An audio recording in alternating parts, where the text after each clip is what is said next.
सारे पंछी सोच रहे थे कि बारिश जल्द ही रुक जाएगी, लेकिन ऐसा नहीं था। वक्त के साथ बारिश और तेज हो जाती है। जगह जगह पानी भर गया था और उस पानी की वजह से पंछी बीमार पड़ रहे थे। सरपंच जी, लगता है मेरा आखिरी समय चल रहा है।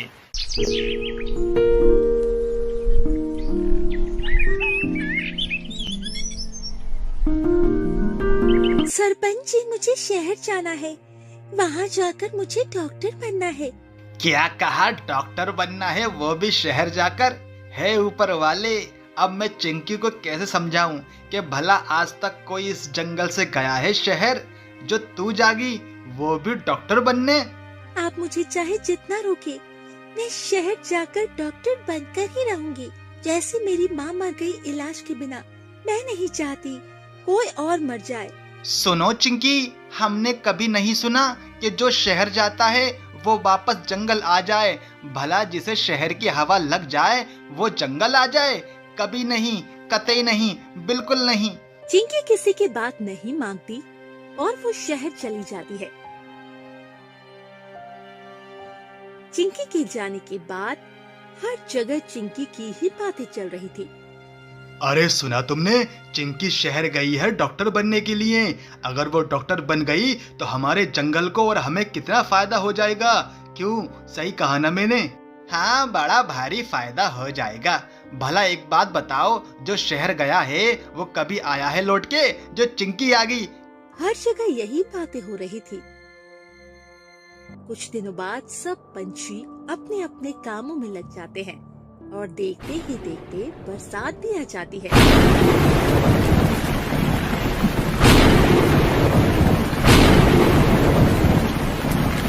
अब तो साल आते देर नहीं लगती। इधर ठंडाई, फिर गर्मी आ गई, अब देखो बरसात आ गई। हाँ सरपंच जी, ये बात बिल्कुल ठीक कही आपने। अब देखो ये बरसात हो रही है, इसका भी पता नहीं चलेगा कि कब चली जाएगी। सारे पंछी सोच रहे थे कि बारिश जल्द ही रुक जाएगी, लेकिन ऐसा नहीं था। वक्त के साथ बारिश और तेज हो जाती है।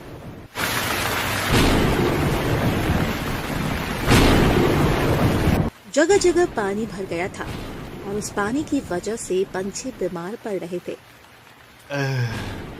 सरपंच जी, लगता है मेरा आखिरी समय चल रहा है। मुझे आपसे एक बात कहनी है। सालों से मेरे सीने पर एक वजन रखा है। जब मेरी बिटिया की शादी हो रही थी तब मेरे पास पैसे नहीं थे। तब मैंने आपके घर से 1000 रुपये चुरा लिए थे, जिसका मुझे आज तक अफसोस है। सरपंच जी, हो सके तो मुझे माफ़ कर देना। हाँ, माफ़ कर देना सरपंच जी, मुझे माफ़ कर देना। कैसी बात कर रहा है तू बिरजूबाज? क्या तू मेरा भाई नहीं है? तेरी बेटी क्या मेरी बेटी नहीं है? ये कहकर तूने मेरा बड़ा दिल दुखाया है। बिरजूबाज, तूने ये कहकर मुझे पराया कर दिया। हर तरफ यही हाल था। पंछी बीमार पड़ रहे थे। हे ऊपर वाले, अब मैं क्या करूं? कैसे मैं इन सब की जानें बचाऊं? काश कि हमारे जंगल में एक अस्पताल होता जिसमें मैं इन्हें ले जाता और उसमें इनका इलाज होकर इनकी जानें बच पाती। मैं क्या करूं? मेरी तो कुछ समझ नहीं आ रहा। लालू गिद्ध रो ही रहा था कि इतने में चिंकी आ जाती है। चिंकी एक एक करके सबको दवा देती है और सब जल्दी से ठीक हो जाते हैं। बेटा चिंकी, मैं तुमसे कैसे माफ़ी मांगूं? मेरी तो कुछ समझ नहीं आ रहा। अगर आज तुम ना होती तो हम में से कोई जिंदा ना होता। बेटा चिंकी, तुम्हारा बहुत शुक्रिया। कैसी बातें कर रहे हैं आप सरपंच जी? आप मेरे पिता समान हैं और भला पिता का भी कोई बुरा मानता है? चिंकी की बात सुनकर सब पंछी खुश हो जाते हैं और अब खुशी खुशी सारे पंछी रहने लगते हैं। रामगढ़ के जंगल में एक शेर दर्द से करा रहा था। कोई मेरी मदद करो, मुझे एक शिकारी ने तीर मार दिया। कोई है जो मेरी मदद करे? अरे इसकी आवाज चिंकी चिड़िया सुन लेती है, जो वहाँ खाने की तलाश कर रही थी। ये आवाज तो जंगल के राजा शेर की लगती है। उसकी जान खतरे में है, मुझे उसकी मदद करनी चाहिए। ये कहकर वो पहुंच जाती है शेर के पास। अरे राजा शेर, तुम्हारे तो तीर लगा है, तुम्हारी हालत किसने की? चिंकी, मैं सो रहा था कि अचानक एक शिकारी आया और उसने मुझ पर तीर चलाया। तीर चलाकर वो भाग गया और बस तब से मैं यहाँ दर्द से तड़प रहा हूँ। तुम घबराओ मत, मैं अभी तीर निकालती हूँ। ये कहकर उस शेर का तीर निकाल देती है। चिंकी, तुम्हारा बहुत शुक्रिया। आज तुम न होती तो मैं मर ही जाता। शुक्रिया मत बोलो, आप तो इस जंगल के राजा हो। मुझे तो खुशी है मैं आपके काम आ पाई। अब आप मेरी बात सुनो, आपको आराम की जरूरत है, इसीलिए आप घर जाओ और मैं भी अपने घर जाती हूँ खाना लेकर। चिंकी चिड़िया की बात सुनकर वो वहाँ से चला जाता है और चिंकी भी अपने घर की ओर लौट जाती है। दूसरी तरफ पक्षियों के घर में खाने की चोरी हो रही थी। पता नहीं वो कौन चोर है जिसने मेरा खाना चुराया है। बस एक बार वो मेरे हाथ लग जाए, फिर देखो मैं उसका क्या करता हूँ। क्या कहा, तुम्हारा खाना भी चुर गया? कल रात तो मेरा खाना भी चुर गया, और हाँ, मेरा भी चुर गया, और मेरा भी चुर गया। उधर चिंकी चिड़िया भी रात को सोती है और अगले दिन उसका भी खाना चोरी हो जाता है। अरे, मेरा खाना कहाँ गया? कौन है जिसने मेरा खाना चुराया है?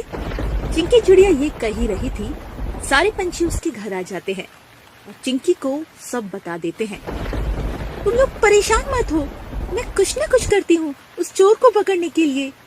अगले दिन चिंकी चिड़िया घर में खाना रखती है और खुद घर के पीछे छुप जाती है। कुछ देर बाद काना बाज वहाँ आता है और घर के अंदर चला जाता है। उसे देखकर चिंकी चिड़िया भी घर में आ जाती है।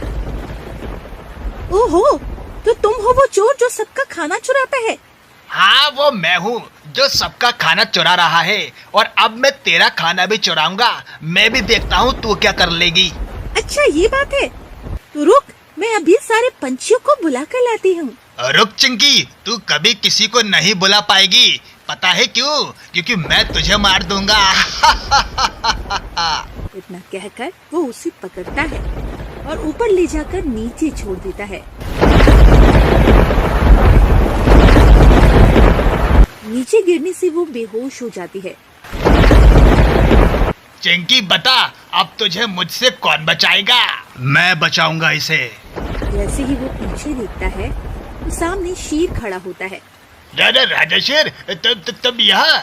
हाँ कानीबाज, मैं यहाँ। अब मेरी बात सुन, अगर जान प्यारी है तो तू यहाँ से चला जा, वरना तुझे पता है कि मैं क्या करूँगा। हाँ राजा शेर, मुझे पता है कि तुम क्या करोगे। मैं यहाँ से जाता हूँ, हाँ, हमेशा के लिए जाता हूँ। शेर की बात सुनकर वो बहुत डर जाता है और हमेशा के लिए जंगल से चला जाता है। कुछ देर बाद चिंकी भी होश में आ जाती है और शेर उसे सारी बात बता देता है। पता नहीं मैं आपका शुक्रिया कैसे करूं, अगर आप ना होते तो आज मैं मर ही जाती। चिंकी चिड़िया उसे धन्यवाद बोलती है और वो दोनों अपने अपने रास्ते लौट जाते हैं।